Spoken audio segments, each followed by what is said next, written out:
not as much of a problem as the epistemic problem, but I still think that's a big problem. The third point is, I call it the non-relevance problem.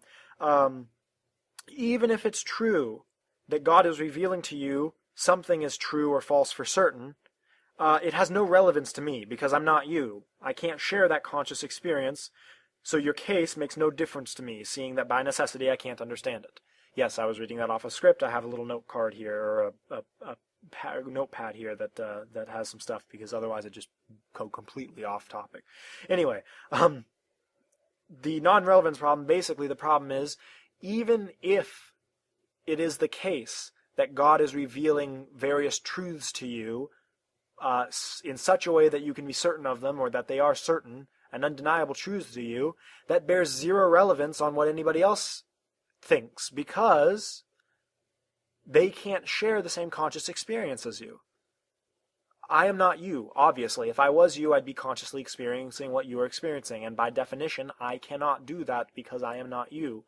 So the problem is, even if you say, no, God, it's certain, God has shown this to me in such a way I can be certain of it, blah, blah, blah, blah, blah, it doesn't bear any relevance to me because it's not something I can verify in any sense. I can't verify it philosophically, I can't verify it perceptively, I can't verify it experimentally. There is no way I can verify it because it's purely your own subjective experience. Right, wrong, or otherwise, true or false, delusional or not, it's still your own subjective experience. And the only way for that to have any relevance to me is if you can either demonstrate it to me in an objective sense, which by the very definition of it being a solely subjective experience and reveal to you, you can't do that, according to the extreme presuppositionalists.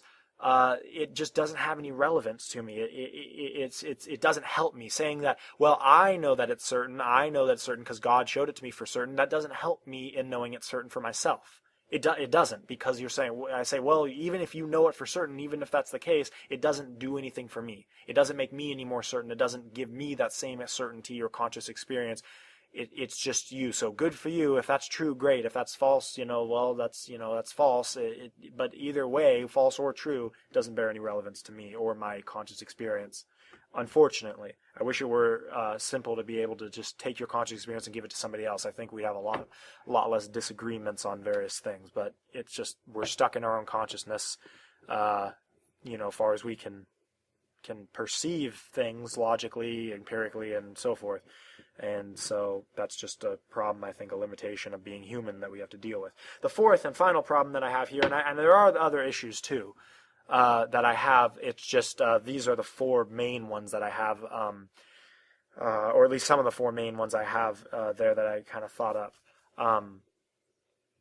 The fourth issue is what I call the stalemate problem. Other faith systems use presuppositionalist methodologies. Basically, there are other systems of thought, religious systems such as Mormonism, Islam to a degree, and other types of Christianity that use the same exact presuppositionalist arguments and reasoning that people like Seitan Brunke use. And yet they come to completely different conclusions that are contradictory. They're mutually exclusive. Obviously, Mormonism can't be true, and Christianity, or Islam and Mormonism, or Islam as Christianity. None of those can be true altogether. It's either none of them or it's one of them, but it can't be more than one because they're just mutually exclusive. So the problem is, how come other people, and even in the very close presuppositionalist, extreme presuppositionalist type of apologetic, even extreme presuppositionalist apologists disagree on some core issues of extreme presuppositionalism and what God has revealed to them. You can just go to any church body and have somebody say, God revealed this to me, and have the other person say, well, God revealed something different to me, and have disagreements. It's actually a fairly unfortunate thing that happens, or at least around my peers, with relationship things. There's been various people that will claim, God told me we're supposed to get married. God told me we're supposed to be in a relationship. God told me to start dating you, that kind of thing. And then the other person says, well, God never told me, or God told me that actually I'm supposed to wait till I date, or something like that. And, well, then you have a really big problem, because now you have two identical claims, or at least epistemically identical claims. God told me X, God told me Y. And you have two mutually contradictory things. Obviously, God didn't tell one thing to one person and another unless he's lying to him, which brings you back to the epistemic problem. So somebody's lying or somebody's just wrong and mistaken. And if somebody's lying, well then, that brings you back again to another epistemic problem and ethical intuition problem. And if they're telling the truth but they're just wrong, they're telling the truth that they perceived it but it's actually not God, well then, what makes you think yours is God, and what makes you think that other people, other extreme presuppositionists also are in touch with God? How do you know that any of those aren't? So those are the 4 points that I bring against extreme presuppositional. Those are the 4 points that I wrote down. Those are kind of the primary reasons, or at least the majority of the primary reasons why I don't accept extreme presuppositional as valid philosophically speaking. I don't bring them up as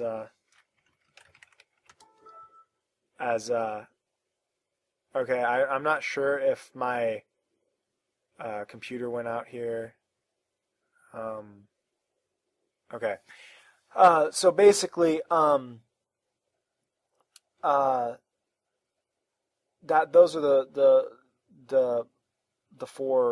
the four main issues. There's other ones that are big too, but those are kind of 4 main ones that I could think of why I reject extreme presuppositionalism as a viable philosophical worldview / apologetic kind of framework. Now, let me clarify. I am not against I almost made a slip there. I am not against presuppositional apologetics. I, in fact, consider myself in a sense, actually a presuppositionalist in some ways, in a weak sense, but definitely it's in a sense presuppositionalistic. And I think that there are presuppositionalist styles of apologetics that are philosophically, fairly strong. I think they're scripturally pretty strong, and I think they're very intellectually respectable. And again, I'm not saying that people that are extreme presuppositionalists are stupid or that they're idiots. There's been a lot of people who are very intelligent that are presuppositionalists, and especially even extreme presuppositionalists. All I'm saying is that I don't think that it's a viable philosophically. I don't think it's viable scripturally, and epistemically, which is a subset of philosophically. But epistemically, I don't think it's viable. And so, like I said, there's other issues that are smaller. There's other things that I think are still pretty, sizable gaps in it. But I think these are kind of some really big holes that I think need to be addressed. And I haven't really heard. I've heard a few attempts to address them, and so far they aren't satisfactory to me. They seem to just repeat the problems or just end up going in a circle over and over again. So those are my 4 points. That's my kind of response here. I might be posting later response videos. I really don't want to get this more than one more video, maybe closing this up. I don't want to divide a bunch of people, and I'm not about attacking. I'm not about that. I'm not about doing things like that. I'm about exploring and examining much more than I am about attacking. And so that's kind of my take. So basically, again, I am not against presuppositional apologetics. I'm not anti-presuppositionalist. I think that there are very, very respectable alternatives to extreme presuppositional that I would encourage other people to look into. Things like reformed epistemology, forms of that, I think, are definitely something that's intellectually viable, philosophically viable, more so than extreme presuppositionalism. Weaker forms of presuppositional apologetics that make a differentiation between ontological presuppositions and epistemic presuppositions. Those kinds of things. I think that those are much healthier, and I can go into those details maybe in another video. Like I said, the closing video might kind of explore alternatives to presuppositional apologetics, or extreme rather presuppositional apologetics. So, thank you, everybody. I hope that you found this interesting. Sorry if it because I know it ticked off some people. My previous video. you know, I mean, sorry that it did. You know, I don't apologize for my opinions on things, but I definitely thought it would go over better. I thought that there would be a more positive response, and obviously I was mistaken in that regard to a degree. So this video hopefully will clarify it, will satisfy questions, and hopefully allow for a civil dialogue to kind of start to take place maybe in the future. Like I said, I'd be happy to Skype with people and explain slash discuss these issues further and in more detail, and possibly I'd like to get the Beetleman broadcasts, because I've only had one ever in history, and I said in that broadcast, I said I hope this isn't the last one, and yeah, I haven't ever done another one, so I'd like to do some more Beetleman broadcasts sometime in the future, and maybe my next one could be if somebody who's watching this would count themselves kind of in more the hardcore presuppositionalist camp, like, you know, they hear this video and think, well, I hold, you know, kind of this view, so I'd like to dialogue. I'd be more than happy to you know, set up a show and maybe have some people on both sides kind of discuss the issues for a bit. So anyway, that's all. Sorry this video was a long video. I don't know if I'm going to do another one, but I probably will do one more. So thank you everybody for sticking through, and hope you guys have a good day. Beetleman out.